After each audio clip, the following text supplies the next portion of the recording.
This is a Kiwi love story, much like many others. Luke and Kylie, a handsome couple surrounded by family and friends, pledging their love. It's a scene repeated every weekend all over New Zealand. But when the groom starts to speak, you can't help notice there's something a little different about Luke. I'm Luke Elliott. Hi, Luke Elliott. Choose you, Kylie Smith. Suit. It's okay, choose. We thought that he'd probably lose a lot of his friends. He'd certainly lose his girlfriend, somebody that was going to end up in a wheelchair and couldn't talk.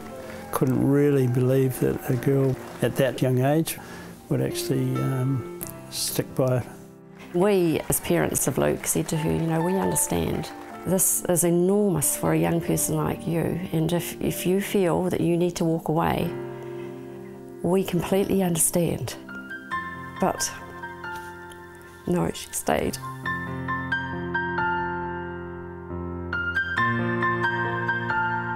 Luke Elliott was your average Kiwi bloke, full of adventure, loved his rugby every Saturday and liked nothing better than a few beers with his mates.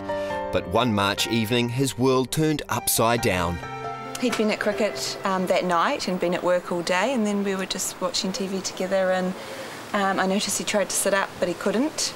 So I rang his parents. They told me to ring 111, so I did.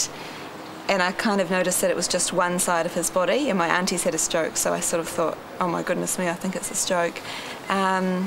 When the ambulance arrived, he was able to walk out to the ambulance, so it didn't seem so serious. And Luke's dad also arrived at the same time as the ambulance was leaving, and Luke did thumbs up to his dad out of the ambulance window, so I sort of thought, well, this is bad, but I didn't realise how serious it was. Luke Elliott has a condition called aphasia, caused by the stroke that he suffered that night in 2000. Aphasia is a language disorder affecting the ability to talk, understand conversation and read and write. It's not caused by paralysis of the muscles, but by damage to the speech centres in the left side of the brain. Aphasia isn't about intelligence, it's about language. I think the biggest thing is a lack of understanding. Yes. That people have no idea. No. And they assume that this is something to do with your thinking and that your intelligence has been affected.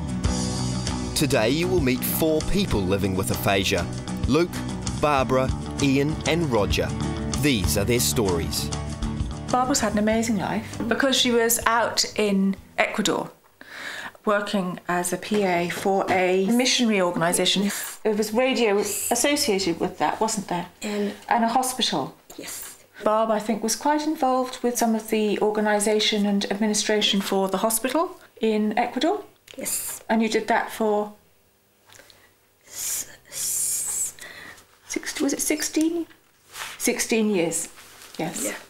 After 16 years in Ecuador, Barbara returned home to New Zealand, where she became PA to the head of Fletcher Forests. One morning, making breakfast, she realised something was wrong. You felt funny? Yes. And I... On all one side? No. You couldn't feel it? Yes.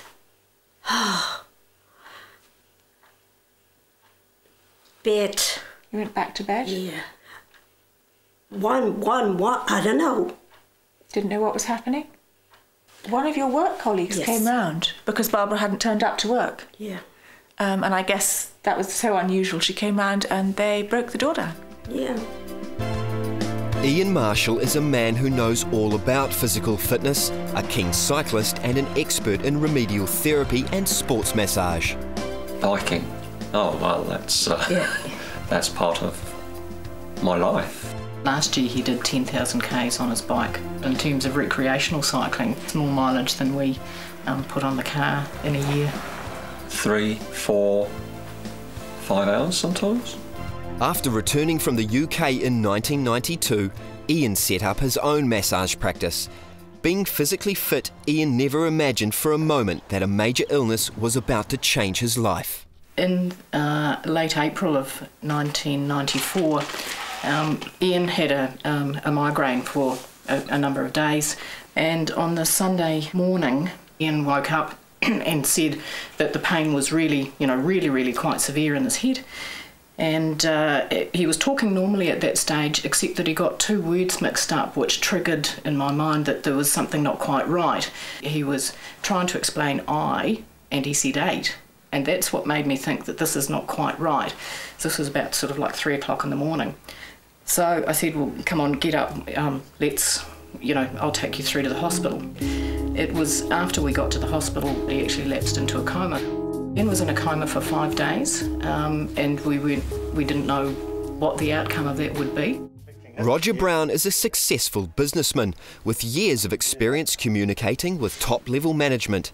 Then, after a stressful day at work, Roger's life took a dramatic turn. I've lost the word now. The word stressful will do. That's right. It's not quite right. And I finished doing what I was doing on the Monday, and I was looking forward to doing all sorts of things I didn't have time to do. And I'd gone to the letterbox. I felt peculiar, and I sat down in the office, and